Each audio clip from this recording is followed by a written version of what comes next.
Hey guys, welcome back to my channel. In this video, we're going to be answering your questions all about core control. If you haven't already, go ahead and check out this video up here. It kind of gives you a little bit of a basic overview where Steve and I go over basic core exercises, core progressions, all of that kind of stuff. So core training is always a hot topic in the fitness industry, whether you want a six-pack to make sure you're engaging your core properly.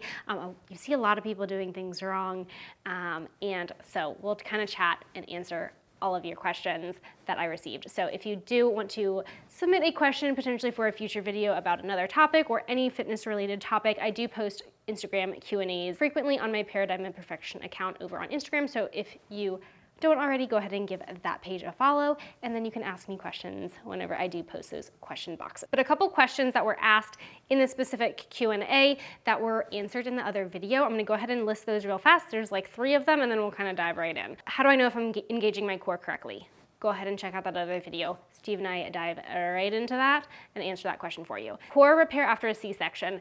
That is going to be a little bit nuanced because that is going to be based on your healing process, your journey, etc. so forth. So first, see a pelvic floor physical therapist. A lot of people don't know they exist. People are starting to learn now, which is awesome. They are very needed, and that is not my area of expertise, but we can kind of give you a general overview.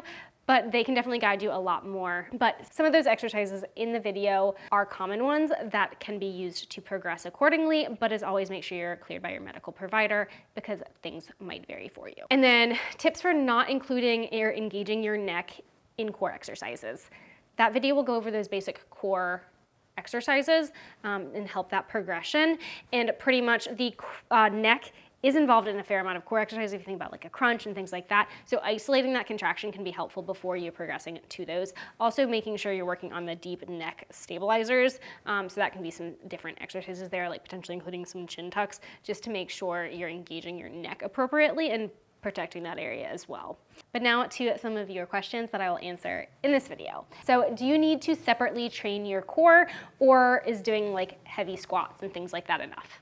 So a lot of people will say, you don't need to train your core, you're already doing it with everything. It's true, but your core consists of a ton of different muscles and needs to be trained in a ton of different ways. So you bend forward, you bend backwards, you twist, you bend side to side. All of those motions need to be trained, and then the resistance into that motion needs to be trained. So back squats just prevent the forward and backward motion. Carries will prevent the side-to-side motion. But what about rotational core exercises? What about moving through those ranges? Our bodies were made to move. We want to be strong and mobile. And so training your core in only one way might bias that. So although you don't necessarily need to, you're working it, but it would be optimal for you to at least do something, is my personal opinion at this point in time. But as always, I can change my mind at any point based on any new information that I find. But that is my current perspective. Go ahead and train it in different ways, just like you would any other body part. But go ahead and drop a comment below and let me know if you directly train your core or you like to include it with exercises that you're already doing. I'm always curious with this question because I personally love training core separately. So that's my bias. Can you train your lower abs? So a lot of people want to train their lower abs because a lot of people, and like based on genetics, have a little bit more fat distribution in that area. Your abdominals span from your pelvis or your hip bones to your rib cage, and it's one muscle.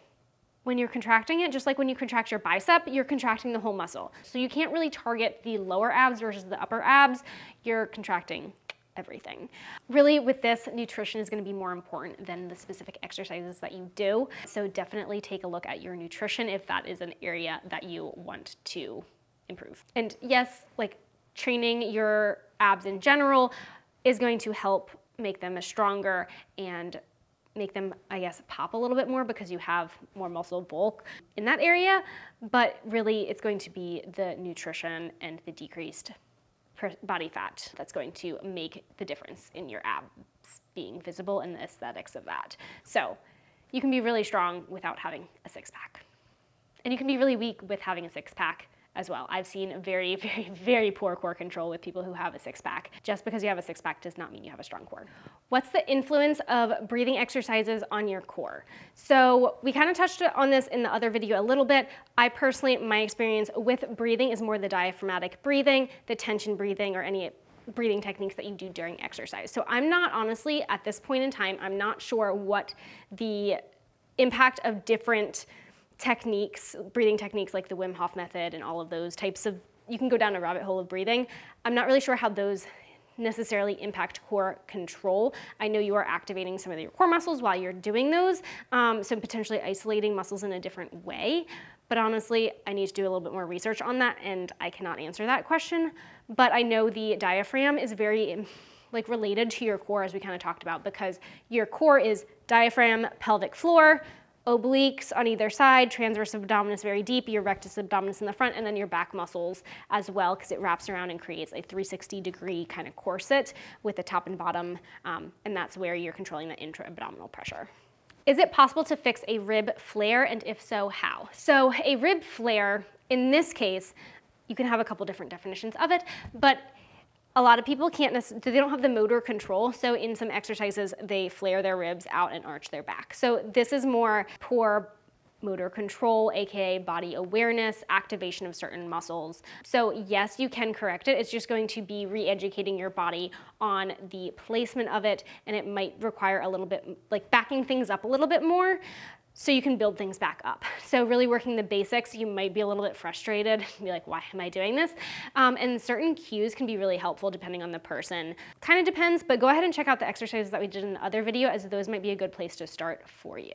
It could also potentially be some mobility issues as well versus just activation, so do keep that in mind. Mobility and strength and control all work together. What is best for long-term strength? More high reps or iso holds? So you have to consider, it really depends on your goals and your training, etc. With core training, they are more endurance muscles, just daily life, you're using them at all points in time. So keep that in mind. So the higher reps can be helpful, and then depending on the activities that you need, those iso holds might be helpful as well. So if you have to carry a box for a prolonged period of time or carry a bag through the airport, prolonged holds might be a little bit more helpful for that. Whereas if you are a sprinter, you really need that rotational core strength, and it's gonna be more power training. Your training should be dependent on your goals to help you reach them. And so I can't really answer that for you specifically. It's going to depend on your goals. The next question is talking about the low back seizing up with certain core exercises and if that's a sign of core weakness. And it can be, but not always. It really depends on the exercise specifically and what's happening with your body. But yes, sometimes that low back can get irritated if we're not controlling the core correctly. So like if you think about a supine leg lift where you're laying on your back and that back arches, that back can sometimes get irritated because we're losing that core control, and that would be more so a sign of weakness. Where, for example, in a hip thrust, although that's not necessarily a core exercise, but you are using your core in it, it might just be the position and you're going up too high and not utilizing your glutes versus your low back. So a couple different things are coming into play there. Again, go ahead and check out those exercises that we did in the other video. And if you want some more advanced exercises, I do have a follow along core workout as well that I'll go ahead and link up here. That is definitely more advanced. So if you haven't mastered the basics yet, I wouldn't necessarily recommend going there. But once you go back, master the basics, then you can progress to more fun exercises, and that's where you get to play around with certain things. Like I mentioned in the other video, you don't have to be too advanced to go back down to the basics. So hopefully that was helpful. If you have any questions, go ahead and drop them below. And if you want that advanced core workout, you can go here. Make sure I'm gonna link the video that I've been talking about. This is kind of a follow-up to that. I'll link that here as well.